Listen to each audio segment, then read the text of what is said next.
Hello,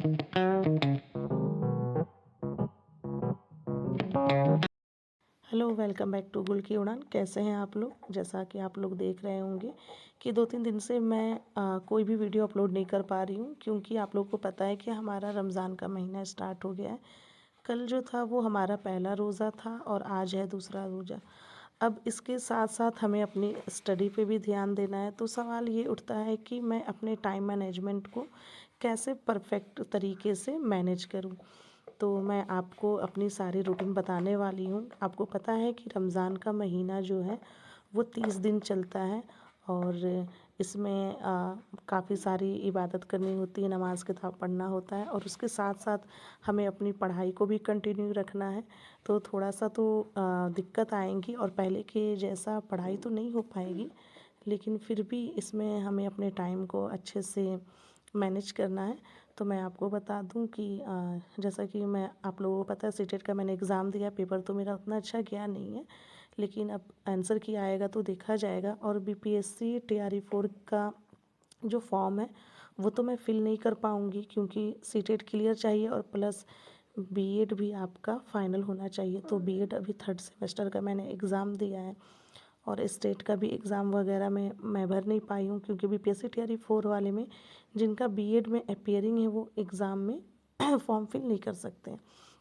तो इसकी वजह से मैं अब UP TET, SSC CGL, Bihar SSC CGL वाला का मैंने फॉर्म डाला है और एसएससी सीजीएल और यूपी टेट वगैरह की मैं तैयारी कर रही हूँ। मैंने सीटेट के 5 प्रश्न कर लो, बार बार यही पूछे जाते हैं करके मैंने एक कई सारा वीडियो डाला था जो आप लोगों को काफ़ी पसंद आए थे और आप लोग को वो चीज़ें समझ भी आ रही थी। तो बहुत लोगों ने कहा था कि इसे कंटिन्यू करें और बहुत सारे क्वेश्चंस उससे लड़े भी थे। तो इसी तरह बहुत सारे लोगों का कमेंट आ रहा है कि बीपीएससी टीआरई 4 के लिए भी आप कुछ ऐसा बताएं जो इजी वे में।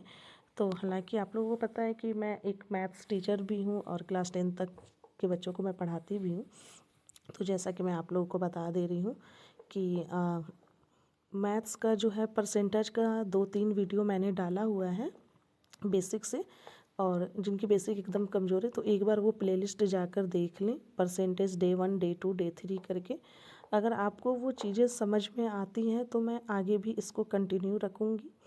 और आज तो सबसे पहले मैंने अपना टाइम मैनेजमेंट बनाया है कि कैसे रोज़ा रख कर, और क्योंकि आपको पता है कि पानी वगैरह पीना नहीं होता है, दिन भर पेट खाली होती है, तो जब एक बैग फिर खाओ तो उसके बाद थोड़ा सा पढ़ना मुश्किल हो जाता है। तो इसलिए मैंने अपना टाइम मैनेजमेंट ऐसा बनाया है कि रात को मैं कोशिश करती हूँ कि 10 बजे सो जाऊँ। हालांकि आपको पता है कि मेरा एक बच्चा भी है, वो जल्दी सोने नहीं देता है, लेकिन 10 से 11 बजे की कोशिश है कि मैं सो जाऊँ।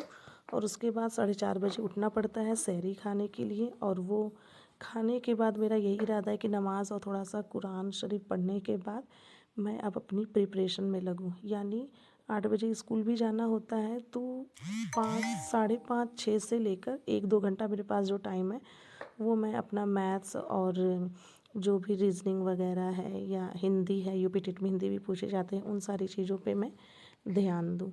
और रह गया स्कूल से आने के बाद ट्यूशन वगैरह भी लेना पड़ता है बच्चों का, जो भी थोड़ा बहुत टाइम है उसमें मैं अपनी पढ़ाई करूँ। यानी कुल मिला जुला कर पूरे 30 दिन मैं बस अभी अपनी स्टडी में सिर्फ 2 से 3 घंटा ही मैं टाइम दे पाऊँगी। लेकिन मेरा इरादा यही है 2 से 3 घंटा ही दे पाऊँ, लेकिन रोज़ दूँ। कंसिस्टेंसी बनी होनी चाहिए, एक दिन भी नागा ना हो पाए। तो बस आज के लिए इतना ही। आप लोगों को कैसा लगा कमेंट में ज़रूर बताएं। Thank you so